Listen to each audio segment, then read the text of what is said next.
제목을 따라서 하겠습니다. 마지막 시간에 받은 은혜. 2013년도 올해 시작한 지가 정말 어제 같은데 벌써 한 해를 마감하는 송년주일 예배를 우리가 드리고 있습니다. 우리말에 세월이 살같이 흐른다는 말이 있습니다.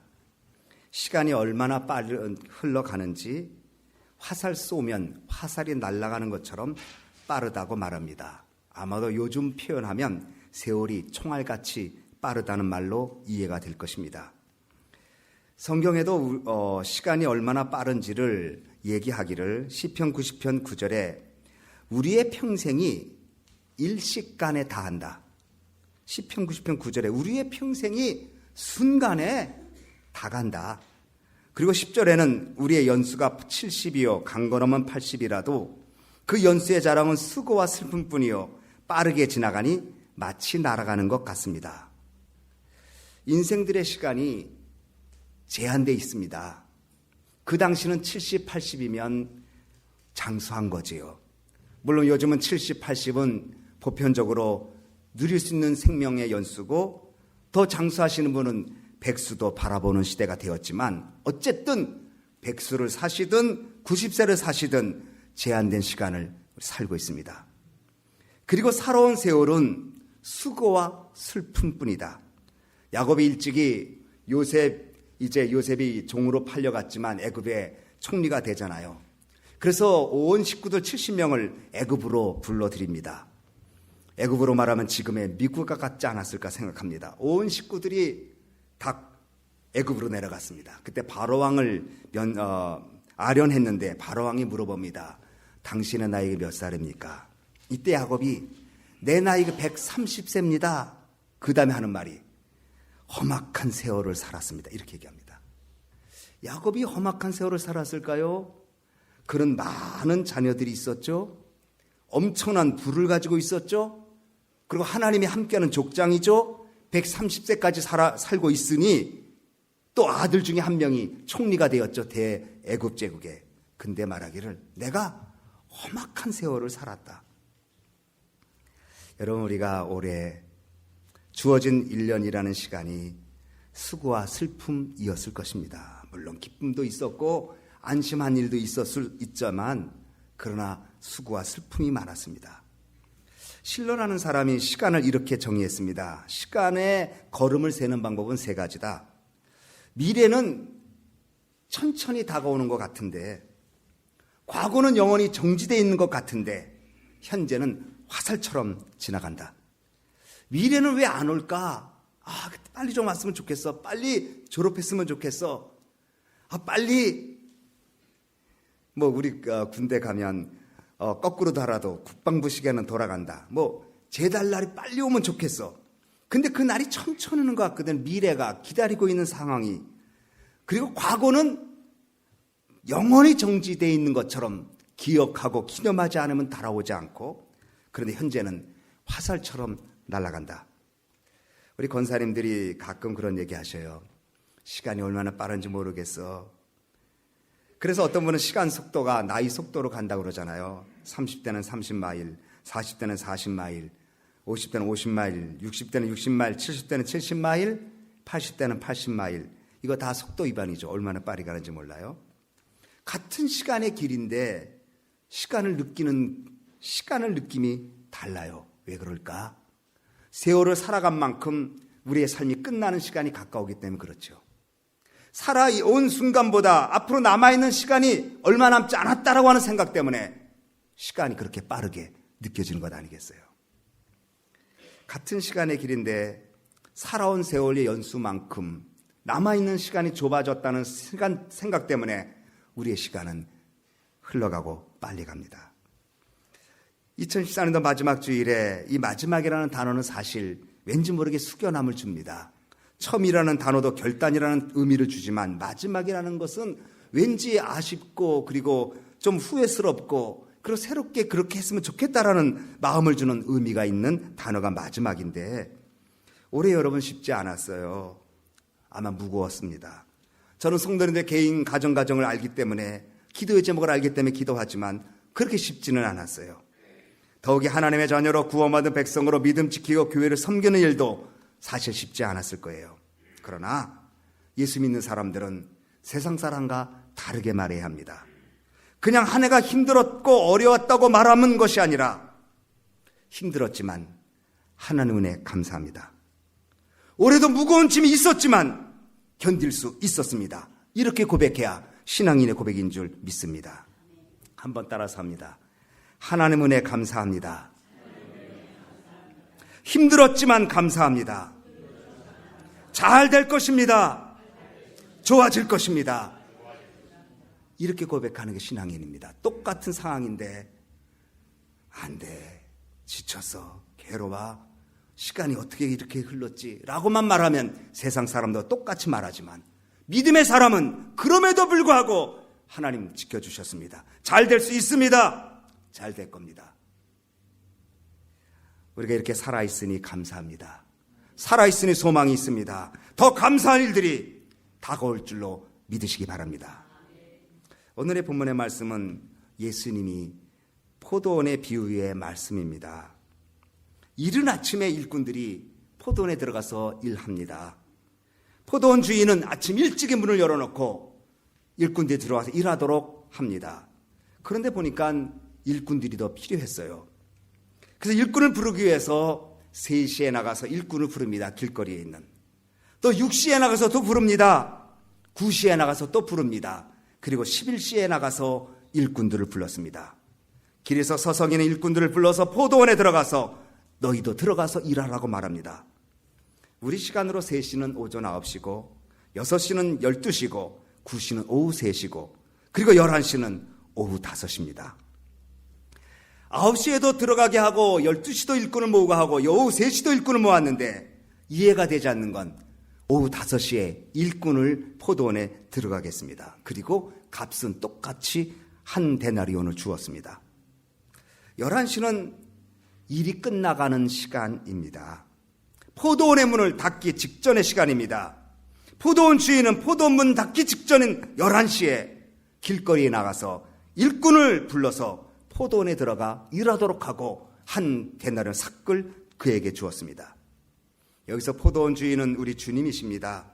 우리 주님은 지금 우리를 찾으십니다. 일꾼을 찾으십니다. 은혜 주시기를 기뻐합니다. 2014년도 마지막 성령주일은 오늘 11시 같은 오늘 하나님께서 여러분에게 은혜 베풀기를 원하고 포도원으로 부르신 줄 믿으시기 바랍니다. 6절 말씀을 한번 같이 읽습니다. 6절 시작. 제 11시에도 나가보니 섰는 사람들이 또 있는지라. 일반적으로 당시에 포도원의 문은 아침 6시에 열고 오후 6시에 닫습니다. 그런데 이 사람은 문이 닫히기 시간인 6시보다 1시간 전에 주인에게 선택되어서 포도원에 들어가는 기쁨을 누리게 되었습니다. 여러분, 일용직이 참 이게 불러주지 않으면 그날은 굶는 겁니다. 지금도 우리는 노동블라보드 쪽이나 플러싱 쪽에 가면 일용직 노동자들이 잔뜩 있지요. 지난 우리 12월 둘째 주일 토요일에는 우리 EM과 유스그룹이 가서 거기 있는 홈리스 아니면 또 혼자 일용직하는 난민분들 한 70명 저희들이 이렇게 음식도 나눠드리고 선물도 드리지 않았습니까? 그분들은 밴만 보면 달려옵니다. 써달라는 거죠. 언젠가 제가 그 베이사이드 저쪽에 이렇게 일반 하우스 오래된 집에 살았는데 거기서 이제 스프링필드 블루바드로 이사하게 되었는데 저희 그 지하실에 짐이 많았습니다. 여러 목사님들이 저희가 맡긴 짐들이 있었어요. 선교사로 가시면서 맡기고 이렇게 저렇게 또 맡겨가지고 지하실에 이거 내 힘으로는 이 밖으로 옮겨놓을 수가 없습니다. 그래서 제가 교회 밴을 몰고 사람을 구하러 갔습니다. 그때나 지금이나 일용직 노동자들이 그득합니다. 그때 2시나 3시경에 갔는데 밴이 쓰니까 한 10대분이 모여듭니다. 그중에서 제가 제일 힘센 사람을 썼을까요? 아니요. 제일 먼저 탄 사람을 썼습니다. 무조건 들어오는 사람. 그 나머지 사람들은 이 사람을 그렇게 부러워합니다.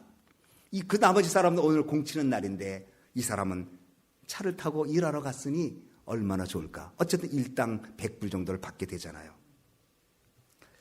여러분, 지금도 일꾼들 기다리고 있습니다. 나를 좀 써주십시오. 나 일 좀 주십시오. 일감 좀 주십시오. 그런데 오후 5시에 부르는 사람은 거의 없습니다. 이제 뭐 해가 다 뉘어지고 문 닫는데 가서 자 타십시오 하는 사람은 밤일하는 사람 외에는 없을 겁니다. 그러나 그 당시는 밤일이 있는 것도 아니고 6시에 문을 열면 오전 6시에 밤 6시에 저녁 6시에 문을 닫아서 그 다음날을 기다릴 수밖에 없습니다. 그러면 오후 5시에 포도원 주인이 길거리에 나가서 일꾼을 불렀는데 포도원에 들어갈 수 은혜를 받을 수 있는 이 사람은 무엇 때문에 포도원에 들어갈 수 있었을까요? 그것은 끝까지 기다렸기 때문입니다. 이 사람은 포기하지 않고 끝까지 기다립니다. 그래서 포도원의 일꾼이 되었고 온종일 일한 사람과 자기는 1시간밖에 일 안 했는데 똑같은 품삯을 받았습니다. 1시간밖에 남지 않았으면 얼마든지 포기할 텐데 이제 곧 문을 닫힐 텐데 내가 기다려야 무슨 소용이 있는가 하고 집으로 돌아갈 수 있었을 텐데 이 사람은 오후 5시 돼도 길거리에 서성거리면서 기다리고 있었습니다. 아침이 지나고 점심시간이 지나면 거의 포기하고 돌아갑니다. 그런데 이 사람은 끈기 있게 5시까지 기다렸습니다. 마지막 주일은 오늘 여러분은 5시에 있습니다. 2013년도. 여러분 올해 시작할 때 하나님 앞에 은혜를 사모하고 응답을 기다리고 기도 제목이 하나님 앞에 내놓은 분들 많습니다. 그런데 이 2014년도 마지막 주일 오후 5시가 돼도 아직 포도원 들어가라는 말이 없고 응답이 없는 것처럼 느껴진다면 그래도 길은 한 가지밖에 없습니다. 기다리는 겁니다. 기다리는 게 절대 쉽지 않습니다. 기다리는 것은 신앙이고 은혜이고 축복입니다. 성경은 기다리는 것을 가르칩니다. 성령의 열매 중에 하나가 인내입니다. 오래 참음입니다. 인생 자체가 기다리는 겁니다. 기다릴 줄 모르는 사람은 승리할 수 없습니다. 기다릴 줄 아는 사람이 지혜로운 사람입니다. 성경에 보면 하나님은 우리를 기다리는 분으로 나와 있습니다. 우리가 팀 켈러 목사님 책을 우리가 리드머교회 팀 켈러 목사님 책을 읽었지요. 메마르지 않는 사랑의 샘 북클럽에서 거기에 두 아들 아버지가 나오지요. 둘째 아들의 아버지는 다 가지고 나갔지요. 그런데 아버지는 바깥에서 기다립니다. 요즘 아버지 같으면 종을 불러서 두드려 패고 그 다음날 데려올 텐데 아버지는 기다렸습니다. 스스로 돌아올 때까지 먼 발치를 매일매일 나가서 동구 밖을 바라보셨습니다. 자기의 물질과 자기 힘으로는 종을 풀어서 당장 둘째 아들을 데려올 수 있었을 텐데 둘째 아들이 올 때까지를 기다려주셨습니다. 노아는 하나님이 물로 홍수로 심판한다는 말씀을 듣고 방주를 예비하라고 그럴 때 120년 동안 방주를 만들었습니다. 하늘에는 비도 내리지 않고 하늘은 오히려 창창하고 사람들은 조롱하고 그럼에도 불구하고 외롭게 쓸쓸히 온 가족만이 방주를 만들었습니다. 그러나 방주 만든 후 그 가족이 구원을 받았습니다. 아브라함도 하나님이 자녀를 준다고 약속했습니다. 기다리지 못해서 낳은 아들이 하가를 통해서 이스마엘, 지금까지도 문제가 되고 있습니다. 하나님이 약속하셔서 이삭이 태어날 때까지 25년 기다렸습니다. 창세기 21장 5절로 6절에 아브라함이 그 아들 이삭을 낳을 때 백세라 사라가 가로되 하나님이 나로 웃게 하시니 듣는 자가 나와 함께 웃으리로다. 처음에 아들을 낳는다고 할 때는 웃었습니다. 비웃음이었습니다. 그러나 진짜 낳고 나니 감동과 감격 속에 웃었습니다. 그래서 아들 이름을 웃음이라고 졌습니다. 기쁨이라고 졌습니다. 이삭입니다. 하나님은 여러분들이 정말 기다릴 줄 알면 이삭을 주십니다. 여러분들이 정말 기다릴 줄 알면 웃음을 주십니다. 여러분의 믿음을 갖고 기다릴 줄 알면 하나님이 기쁨을 주시는 줄 믿으시기 바랍니다. 갈라디아서 6장 9절에 우리가 선을 행하되 낙심하지 말지니 피곤하지 아니하면 때가 이르면 거두리라. 선을 행하면 낙심할 수 있어요. 하나님 내가 이렇게 기도하는데 전혀 다른 결과가 오지 않습니까? 하나님 내가 충성하는데 왜 내가 이렇습니까? 안 믿는 사람은 더 잘 되는 것 같고 왜 충성하는 사람은 안 되고 있습니까? 낙심하지 마라. 피곤하지 아니하면 때가 되면 거두리라. 하나님의 축복은 화살 같은 속도로 올 때도 있지만 죄송하지만 빙하가 느리고 완만하게 다가오는 것처럼 올 때가 더 많습니다. 그러나 한 가지 분명한 것은 하나님은 서두르지 않고 반드시 약속을 지키시는 분이라는 겁니다. 영국의 필립 브룩스 목사님이 유명한 설교가인데 하루는 쩔쩔매고 고민하고 있습니다. 옆에 있는 다른 목사님 물었습니다. 목사님, 왜 그러십니까? 무슨 문제가 있습니까? 왜 이렇게 초조해 하십니까? 그때 목사님이, 나는 급해 죽겠는데 하나님은 도무지 급하지 않은가 봐. 왜 이렇게 응답이 느려? 그렇습니다. 하나님은 급한 거 없습니다. 하나님 우리를 기다리는 것을 보십니다. 우리는 기다릴 줄 아는 사람이 되어야 5시라도 들어갈 수 있습니다. 기다릴 줄 모르면 아침에 안 불렀다고, 점심때 안 불렀다고, 3시 안 불렀다고 포기하고 집으로 들어가면 포도원에 들어갈 수 없는데 5시까지 기다리다 보니 기회가 왔습니다. 다니엘서 12장 13절에 너는 가서 마지막을 기다리라. 이는 내가 평안히 쉬다가 끝날에는 내 몫을 누릴 것임이라. 따라서 합니다. 마지막을 기다리라. 여러분, 기다릴 줄 모르면 성숙한 사람이 될 수 없습니다. 사도행전 1장 4절에 예수님께서 예루살렘을 떠나지 말고 내게서 들은 바 아버지 약속하신 것을 기다리라. 기다릴 때 성령 받았습니다. 열매를 먹기 위해서는 먹을 때까지 기다릴 수 있어야 합니다. 아이가 어른이 되기 위해서는 성숙할 때까지 기다려줘야 합니다. 그러나 사실 가장 신앙생활에 힘든 것 중에 하나가 무엇이냐? 기다리는 겁니다. 기다리는 겁니다. 하나님 앞에 기도하면서도 응답이 없고, 응답이 없을 때 기다릴 수 있는 것이 그 사람의 신앙의 성숙을 만들어가는 겁니다. 프랑스 속담에 기다림, 그것이 바로 인생이라고 말했습니다. 우리는 지금까지 기다리고 살고 앞으로도 기다릴지 모르죠. 우리 모두에게 부름받은 일들 가운데 어려운 일이 있다면 기다림인데, 그러나 그 기다림은 믿음과 관계가 되어 있습니다. 기다릴 줄 아는 사람은 믿음이 커질 수 있습니다. 기다릴 줄 아는 사람은 영적 성숙을 크게 만듭니다. 성숙을. 5시까지 기다렸더니 일꾼이 한 데나리온의 축복을 받게 되었습니다. 보험 세일즈를 잘하는 분에게, 한국은 보험 세일즈를 잘하는 분 있잖아요. 유명한 분들. 물어봤답니다. 어떻게 그렇게 세일즈를 잘합니까? 그 보험왕 세일. 그때는 이렇게 말했습니다. 당신도 사람들이 거절하죠. 당연히 거절하죠. 그러면 어떻게 그렇게 보험 세일즈를 잘하십니까? 보험을 잘 팝니까? 나는 전화를 겁니다. 근데 대부분이 거절합니다. 그러면 언제까지 하십니까? 그랬더니 그분이 제 농담으로, 2사람 중 1사람이 죽기 전까지 나는 전화 포기하지 않습니다. 둘 중에 하나 죽기 전까지 나는 끝까지 전화한다. 포기하지 않는다는 거죠.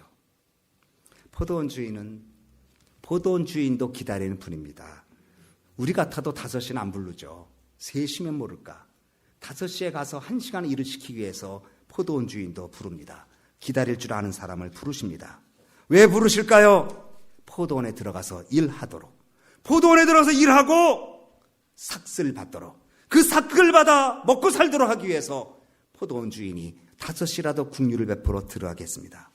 우리는 포도원에 들어갈 만한 자격이 없습니다. 우리는 하나님 앞에 부족과 허물 많은 존재입니다. 그냥 하나님 우리를 포도원에 들어가라고 불러주십니다. 6절에 너희는 어찌하여 종일토록 놀고 있느냐? 7절에 다 같이 7절 읽습니다. 시작. 가로되 너희는 어찌하여 종일토록 놀고 여기 섰느냐? 가로되 우리를 품꾼으로 쓰는 이가 없음이니이다. 가로 너희도 그 다음에 다 같이 너희도 포도원에 들어가라. 이렇게 말해요. 너희는 어찌하여 종일토록 놀고 여기 섰느냐. 그러니까 노는 건 아니죠. 기다리는 거죠. 여기 섰느냐. 종일토록이라는 말이 중요해요. 새벽부터 지금까지 왜 여기 서 있어? 우리를 품꾼으로 써주는 데가 없습니다. 그때 주인이 포도원에 들어가라.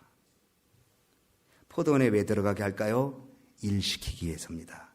왜 일을 시킬까요? 삭슬 주기 위해서입니다. 왜 삭슬 줄까요? 생활하도록 하기 위한 주인의 배려입니다. 포도원은 교회를 의미합니다. 포도는 하나님 나라를 상징합니다. 우리를 부르시고 은혜 주시는 이유는 하나님 나라의 일꾼 되어서 하나님 은혜 속에 살도록 하기 위해 부르신 줄 믿으시기 바랍니다. 부르심에 응답하는 것, 이것이 마지막 시간의 은혜입니다. 신앙에는 세상을 두 가지 방식, 세상에는 두 가지 방식의 삶이 있습니다. 하나는 쫓기며 사는 삶이 있고, 부름받고 부름을 향해 쫓아가는 삶이 있습니다. 빌립보서 3장 12절에 내가 그리스도 예수께 잡힌 바 된 그것을 잡으려고 쫓아가노라. 14절에 표대를 향하여 그리스도 예수 안에서 하나님 위에서 부르신 부름의 상을 위하여 쫓아가노라. 사도 바울은 쫓아가는 삶이었어요. 그러나 사실 사도 바울은 전에는 쫓기는 삶이었어요. 무엇인가? 자기에게 붙잡힌 것에 의해서 쫓길 수도 있고 따라갈 수도 있어요. 쫓기는 삶의 특징은 사람에 의해서 흔들리고, 과거에 붙잡힌 사람은 쫓기며 사는 사람입니다. 쫓기며 사는 사람의 대표적인 인물이 구약의 사울입니다. 사울은 이스라엘의 왕이었지만 누구도 자기를 쫓아오는 사람이 없지만 사울은 쫓기는 사람이었습니다. 왜냐하면 다윗이